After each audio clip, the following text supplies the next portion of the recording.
Imagine returning from a funeral trip to discover that your wife, the most beautiful woman in the world, has fled with a guest you welcomed into your own home.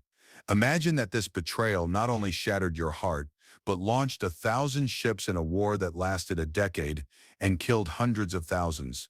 This is the true story of Menelaus of Sparta, the man whose lost love set the ancient world ablaze.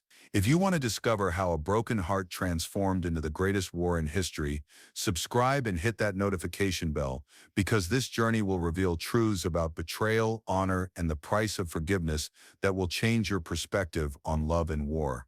Menelaus wasn't born to be king.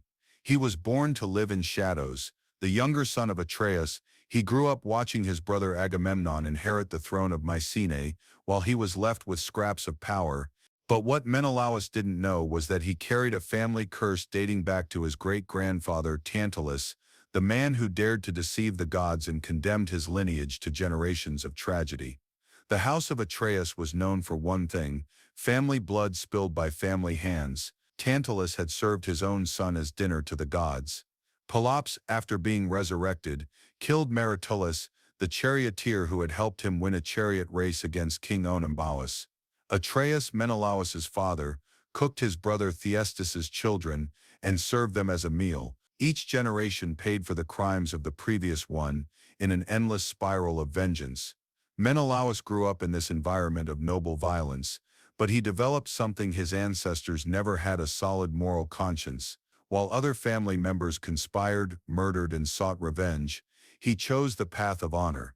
This choice would define him for the rest of his life and nearly destroy him. In his 20s, Menelaus was still just Agamemnon's brother when a unique opportunity arose. Helen, daughter of Zeus and the mortal Leda, had reached marriageable age. The news spread throughout Greece like wildfire. She wasn't just any princess, she was literally the most beautiful woman who had ever existed, blessed by the gods with beauty that made men forget to breathe. Suitors flocked from every corner of the Greek world. Odysseus of Ithaca, with his legendary cunning; Ajax of Salamis, with his tremendous strength; Diomedes of Argos, hero of countless battles; dozens of kings and princes, each bringing unimaginable wealth, hoping to win not only Helen but the throne of Sparta that came with her. Tyndareus, king of Sparta and Helen's adoptive father, faced a terrible dilemma. Any choice he made would create powerful enemies. The rejected suitors could unite and destroy Sparta in revenge. It was then that Odysseus, in a moment of political brilliance, proposed a solution that would change the course of history. Let all swear to protect the chosen marriage. Odysseus suggested. Let each suitor promise to defend Helen and her husband against any threat. It was the oath of Tyndareus, a pact that would transform a dispute over a woman into a military alliance, spanning all of Greece. Everyone swore. Everyone accepted the consequences. And when Helen finally chose Menelaus, many were surprised. Why would the most beautiful woman in the world choose not the most charismatic, nor the richest, nor the most powerful, but the most honest? The answer lay in Helen's own character. Tired of suitors who saw her only as a trophy, she found in Menelaus something rare: a man who loved her for the person she was, not just for the beauty she possessed. He offered stability, respect, and above all, genuine fidelity. The wedding was celebrated as the social event of the decade. Menelaus became king of Sparta, and the first years were of genuine happiness. Helen gave birth to Hermione, consolidating the dynasty. Menelaus proved to be a competent king, strengthening Sparta's defenses and maintaining prosperity through trade. The Spartan court became famous for its hospitality. Menelaus religiously followed the sacred laws of Greek hospitality, receiving all visitors with dignity. He was a man who valued honor above all else, and this characteristic would define both his greatness and his tragedy. 10 years after the marriage, a young prince of divine appearance arrived in Sparta on a diplomatic mission. Paris, son of King Priam of Troy, was everything Menelaus was not. Menelaus, beautiful as a god, charismatic as a poet, seductive as Aphrodite herself. And there was a reason for this. Aphrodite had promised Paris the most beautiful woman in the world as a reward for choosing her in the judgment of the three goddesses. Menelaus received Paris with all the honors due to a foreign prince. He offered him the best room, the best food, the best wine. He introduced him to his wife, his daughter, his kingdom. Paris remained in Sparta for weeks, gaining everyone's trust. He was the perfect guest, polite, interested in Spartan culture, respectful of traditions. But while he smiled at Menelaus during dinners, Paris courted Helen in the corridors. He took advantage of every moment when the king was absent to whisper sweet words in the queen's ear, and Helen, under Aphrodite's divine influence, began to fall madly in love with the young Trojan. Fate was sealed when Menelaus received news that he needed to travel to Crete for his grandfather Chaereas's funeral. It was a family obligation he couldn't ignore. Trusting in the laws of hospitality and his wife's fidelity, Menelaus departed for Crete, leaving Helen under the protection of his palace and Paris as a guest of honor. It was the biggest mistake of his life.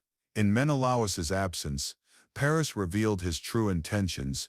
Under Aphrodite's divine power, Helen completely lost control over her feelings. In a single night she abandoned everything as her husband, her daughter, her kingdom, and fled to Troy with Paris, taking with her much of Sparta's royal treasure.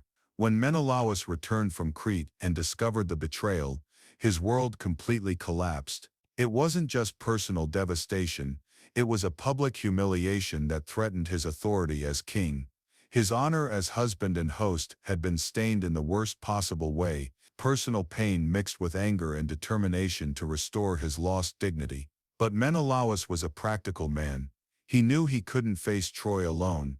He immediately traveled to Mycenae, seeking his brother Agamemnon, and Agamemnon, recognizing both the family obligation and the political opportunity that the oath of Tyndareus represented, agreed to lead a Greek coalition against Troy. Messengers were sent to all cities whose leaders had sworn to protect Helen's marriage. The response was impressive. One by one, the former suitors fulfilled their oath, although some did so reluctantly. Odysseus tried to feign madness to avoid the war but was unmasked. Achilles was hidden by his mother, but was also discovered and convinced to join the expedition. The fleet that assembled at Aulis was the largest the Greek world had ever seen. More than 1,000 ships with hundreds of thousands of warriors, all united by the oath they had made years before. It was literally the face that launched 1,000 ships. During the 10 years that the siege of Troy lasted, Menelaus proved to be a brave and steadfast warrior. He participated in numerous battles, always fighting with the determination of a man seeking to recover both his wife and his lost honor. His presence on the battlefield served as a constant reminder of why the war was being fought. The most memorable confrontation occurred when the two men agreed to resolve the war through single combat, with Helen as the prize for the victor. Menelaus clearly surpassed Paris in warrior skill, and was about to kill him when Aphrodite intervened, enveloping Paris in a divine cloud and transporting him back to Troy. This divine intervention frustrated Menelaus, but also demonstrated that his cause was just in the eyes of the gods. Throughout the war, Menelaus maintained his unwavering determination to recover.